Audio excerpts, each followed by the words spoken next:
Bogota एक गंदा और शोर भरा शहर है। वायु प्रदूषण से यहाँ हर साल करीब 2000 लोग मारे जाते हैं। कोलंबिया की राजधानी में हवा की क्वालिटी अक्सर इतनी बुरी हो जाती है कि पर्यावरणीय आपातकाल लगाना पड़ता है। सड़क से माल ढुलाई में होने वाले ग्रीन हाउस गैस उत्सर्जन ने समस्या को और बढ़ाया है, लेकिन ये स्थिति बदलेगी। डानियल सांचेज जैसे लोगों को इसका श्रेय जाता है। पहले वो भी समस्या का हिस्सा थे और अब समाधान का हिस्सा। मैं ट्रक चलाता था।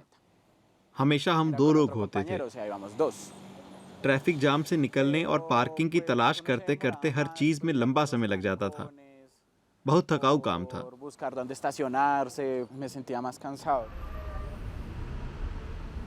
अब वो इलेक्ट्रिक डिलीवरी ट्राईसाइकिल चलाते हैं। सिटी सेंटर के किनारे ये क्रॉस डॉकिंग स्टेशन है।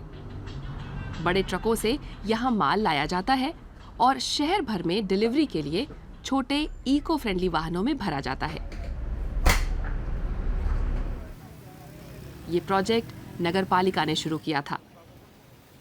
पिछले साल से नगरपालिका पहली बार ग्रीन अलायंस के हाथों में है।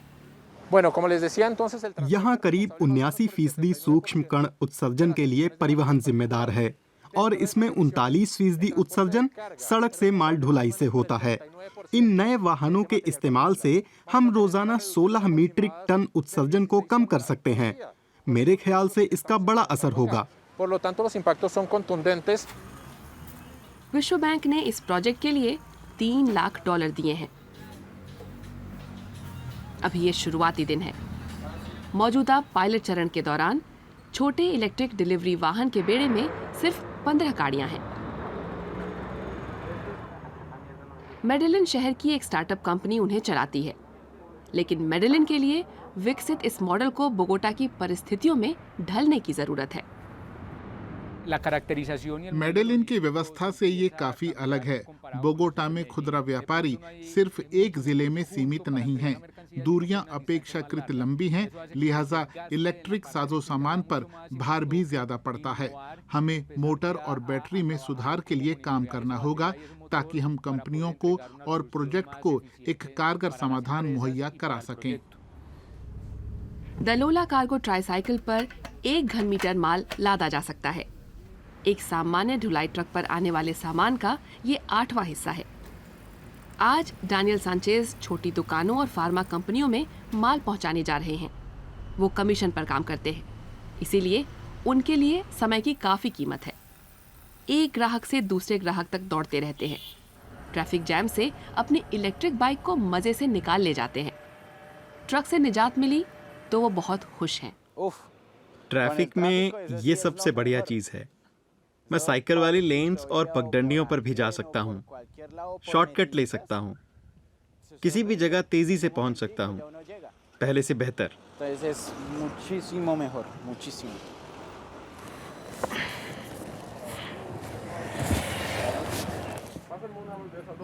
ट्रैफिक में फंसने का चक्कर नहीं, पार्किंग की टेंशन नहीं, माल पहुंचाना बहुत आसान हो गया है।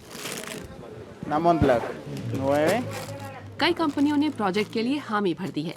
इससे न सिर्फ उनका नुकसानदायक उत्सर्जन कम होगा, बल्कि वक्त और पैसा भी बचेगा। न्यूट्रेसा तैयार भोजन बनाने वाली एक बड़ी कंपनी है। प्रोजेक्ट के पायलट चरण के लिए ये एक आदर्श कंपनी है। कोलंबिया में उसका अधिकांश सामान नुक्कड़ की दुकानों और ठेलों पर बिकता है। पायलट फेज को शुरू हुए महीना ही हुआ है, लेकिन नतीजे काफी महत्वपूर्ण और सकारात्मक हैं। शहर में 6 और कंपनियां प्रोजेक्ट से जुड़ गई हैं। उम्मीद है और भी जुड़ेंगी।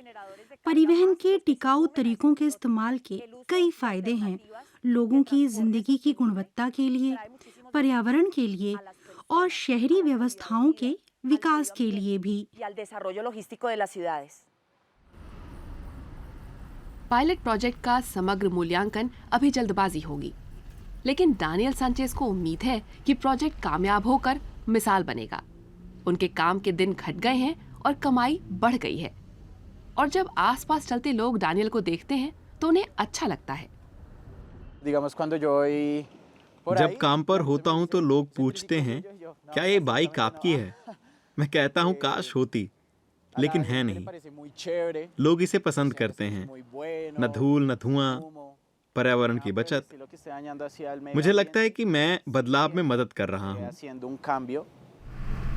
वो अब भी घर जाने के लिए बस लेते हैं, एक अच्छी साइकिल खरीदने के लिए पैसे बचा रहे हैं। तब बोगोटा को हरा भरा बनाने में उनका योगदान और बढ़ जाएगा।